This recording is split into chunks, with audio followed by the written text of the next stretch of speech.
Southwest of the Philippines is the third largest island in the world, Borneo.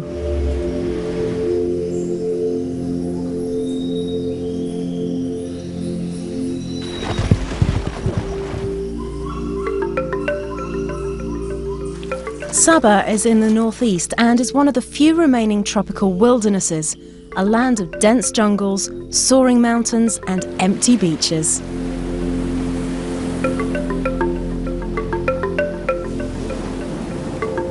For nearly 100 years, Sabah was known as British North Borneo, but in 1963 became part of Malaysia. It has since developed into one of the hottest destinations in Asia. The protected areas on this extraordinary island are home to a mass of different species.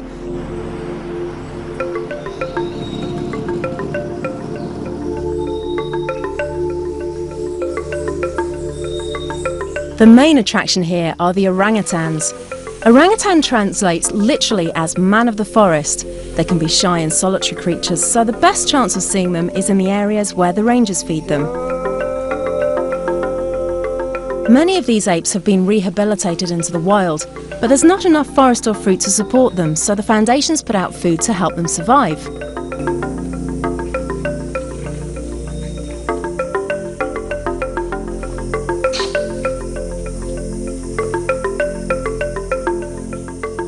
Orphaned orangutans, or those that have been kept as pets, are brought here so they can learn to look after themselves. Eventually, they'll be released back into the wild. Direct contact between visitors and the apes is actively discouraged. They don't want the orangutans to become domesticated.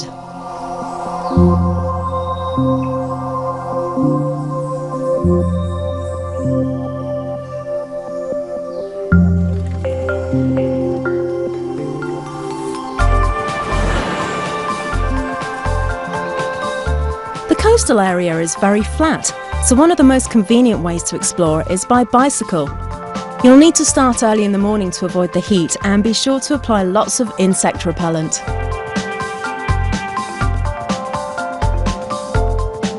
Almost every town in Borneo has its own church and mosque. By no means are all the religious buildings ancient. Even in the most remote areas you'll find impressive modern architecture. Many places will also have a Taoist temple.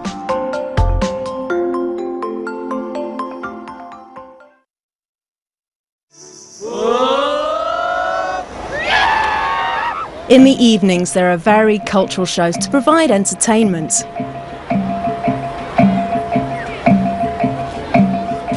There's a good choice between Western restaurants and Oriental buffets, and if the chilies don't get you hot under the collar, you can try some traditional bamboo dancing and bravely leave your ankles at the mercy of the locals.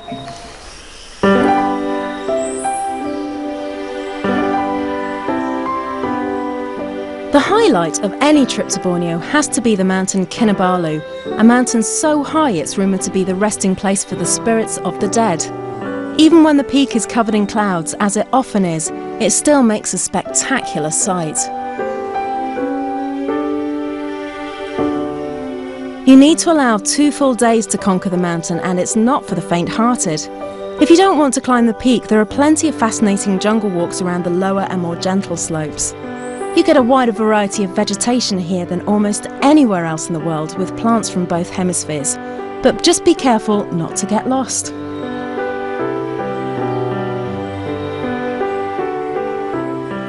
Mount Kinabalu hit the headlines in 1994 when a group of soldiers from Britain and Hong Kong abseiled into a valley and were soon lost. The jungle beneath was so thick it was weeks before they were rescued. With its wild vegetation, jungle animals and vast mountains, Borneo is indeed a land full of adventure.